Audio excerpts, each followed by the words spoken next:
Inter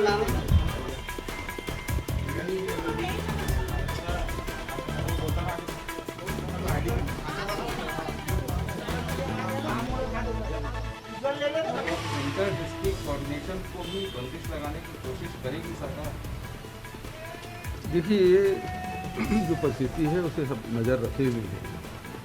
देश में जिस प्रकार के हालात हैं और प्रदेश के जिस प्रकार के हालात हैं, सबको अध्ययन करते हुए कोई फैसला लेंगे। अभी मैं नहीं समझता कि कोई आर्थिक गतिविधि को रोक लगाने की आवश्यकता है या किसी प्रकार से कंटेनमेंट जोन को शुरू करने की आवश्यकता है। जो आवश्यक कदम हैं उठाए जा रहे हैं, खासकर जो स्कूल है और जो सार्वजनिक जगहों में जो भीड़ भाड़ है उसे हम लोग रोकें। सर, ये हाथों में सीमाएं असुरक्षित है, किसान आंदोलनरत है, बेरोजगारी दर लगातार बढ़ा है, महंगाई लगातार बढ़ रहा है। सर, जब वो वीडियो ओरछा और बुधवार ब्लॉक के अंतर्गत आने वाले 6 ग्राम पंचायतों के सरपंचों ने नक्सलियों की दहशत से अपने पद से इस्तीफा दे दिया है, क्या कहना चाहिए? देखिए, ये इस प्रकार की घटना यदि हुई है तो मैं जानकारी ले लेता हूँ किस परिस्थिति में बनी। बल्कि आप देखेंगे कि पहले 15 साल में सुकमा बीजापुर में पंचायतों के पद खाली रहते थे, दंतेवाड़ा में पद खाली रहते थे। पहली बार है कि सुकमा जैसे ज़िले में सारे चुनाव हुए और सरपंच कार्यरत हैं। यहाँ किस प्रकार से स्थिति बनी है उसको मैं जानकारी ले लेता हूँ। कल प्रहलाद जोशी से रिजर्व में आपने कहा कि नीलामी और ब्लॉक की इसमें ना हो, उत्खनन ना हो, उन्होंने क्या अपनी ओर से, क्योंकि इस मामले को लेकर काफ़ी राजनीति हुई है, उस पर उनका क्या रिएक्शन है? देखिए, जो वहाँ के लेमरू एलिफेंट कॉरिडोर में हम लोग 39 खदान उसके सीमा में आ गए हैं, सीमा भीतर आ गए हैं, तो वहाँ तो उत्खनन करने का सवाल ही नहीं होता। इसलिए छत्तीसगढ़ को जो मिला था और दूसरे राज्यों के लाट हुआ था वो सारे अब उसमें कोई आगे गतिविधि नहीं होगी। और ये पहले भी हमने लेमरू एलिफेंट के जो प्रकाशन किए उसको भारत सरकार को भेज दिया गया है और कल जब बात हुई तब भी उसको जानकारी दी गई। अंबिकापुर से एक वीडियो प्राप्त करना चाह रहे हैं। मेरा क्या पॉलिटिकल माइलेज, छत्तीसगढ़ की जनता हमको आशीर्वाद दे रही। अभी नगरीय निकाय चुनाव में हम एक तरफा जीते हैं, तो हमको पॉलिटिकल माइलेज लेने की क्या जरूरत है? क्या माना जाए कि देश में प्रधानमंत्री असुरक्षित मान रहे हैं अपने आप को और उनके हाथ में देश दिया गया, ऐसे किस रूप में देखेंगे आप?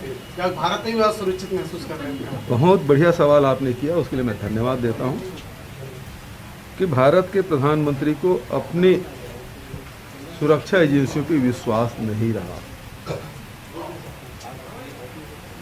भारत के प्रधानमंत्री को अपने देश के किसानों पर विश्वास नहीं रहा। किसान के दिल्ली न आए उसलिए गड्ढे खोदे जाते हैं, कटीले तार बिछाए जाते हैं, कील लगाए जाते हैं। अब जो वही किसान उनसे बात करना चाहते हैं तो बात करने का समय नहीं देते। 1.5 साल हो गया और आज उनको किसानों से खतरा है। प्रधानमंत्री जी, आपको देश की, ये तो देश किसानों का देश है और किसान से ही आपको खतरा है। तो प्रधानमंत्री जी यदि अपने आप को सुरक्षित महसूस नहीं करते तो देश की सुरक्षा क्या करेंगे? सवाल तो इस बात का है। डोकलामा में देख लीजिए, गलवान में देख लीजिए, क्या स्थिति है। लगातार हमारे सीमाओं में अतिक्रमण हो रहा है और प्रधानमंत्री जी चुप हैं। और एक काफिला उनका लौटा जिस रूप से जाना नहीं था, वहाँ गए तो मेरी जान बच गई, इसके लिए धन्यवाद। ये बयान देते हैं, ये शोभा देता प्रधानमंत्री को। प्रधानमंत्री इसे चुना जाता है कि देश सुरक्षित रहे, देश के लोगों को सुरक्षा मिले, देश की उन्नति और विकास हो। प्रधानमंत्री जी की अपनी चिंता लगी हुई। मतलब ये माना जाए कि देश सुरक्षित है। इसको लेकर भाजपा के तमाम बड़े नेता महामृत्युंजय जाप कर रहे हैं और क्योंकि जांच होनी चाहिए तो ये पूजा पाठ हो रहा है, कैसे देखते हैं आप?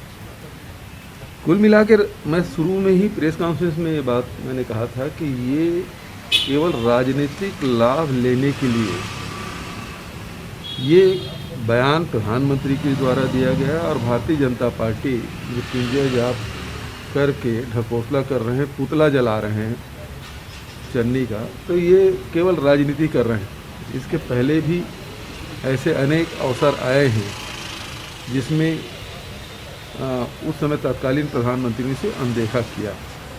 चाहे मनमोहन सिंह जी को काला झंडा दिखाने की बात हो, चाहे वो राजीव जी के एक श्रद्धांजलि सभा में फायरिंग की बात हो, ये सब बातें हुई है, तब भी उन्होंने इसको तूल नहीं दिया था। राजनीतिक लाभ के लिए कोई बयान नहीं दिया गया था।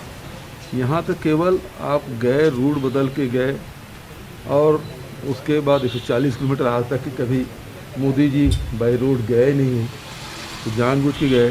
सबसे बड़ी बात ये थी कि पंजाब में भारतीय जनता पार्टी का अस्तित्व पहले भी बहुत सीमित दायरे में था। दूसरी बात यह है कि प्रधानमंत्री जी गए, वहाँ 70,000 कुर्सियाँ लगी थी, 700 लोग नहीं थे। बड़ी बात यह है आखिर 70,000 कुर्सियों को संबोधित करने प्रधानमंत्री कैसे जाते हैं। तो उन्होंने इस प्रकार से तत्काल, जिस प्रकार से आरएसएस बीजेपी हमेशा षड्यंत्र करती रहती है, उसी प्रकार से ये भी उसी का हिस्सा है, पॉलिटिकल प्रोपेगेंडा का हिस्सा है, और जिसका वो लाभ लेने की कोशिश कर रहे हैं। लेकिन देश की जनता जान चुकी है कि राजनीतिक लाभ लेने के लिए प्रधानमंत्री किसी स्तर तक नीचे आ सकते हैं। पॉलिटिकल माइलेज के बाद भारतीय जनता पार्टी आप पर आरोप लगा रही है कि सैकड़ों लोग हैं सामूहिक रूप से कसम खा रहे हैं कि वो किसी धर्म विशेष से जो है लेन देन नहीं रखेंगे। तो कुछ दिनों से वारदातें लगातार जो है सामने आ रही है। उसको नजर रखे हुए हैं। मैं वहाँ जिला प्रशासन भी उसको देख रहे हैं और क्षेत्रीय विधायक भी लगातार उससे संपर्क में। सर, ये नवा रायपुर में किसान उस पे क्या कुछ विचार? उसे अधिकारी लगातार बात कर संपर्क में है। पीएम मोदी को आईआईएम के छात्रों ने खत लिखा है और कहा है कि आप हेट स्पीच जैसे मुद्दों पर अपनी बात रखें और आपकी चुप्पी नफरत भरी आवाजों को बढ़ावा देती है। उसको जवाब तो प्रधानमंत्री देना चाहिए। आपका क्या विचार है?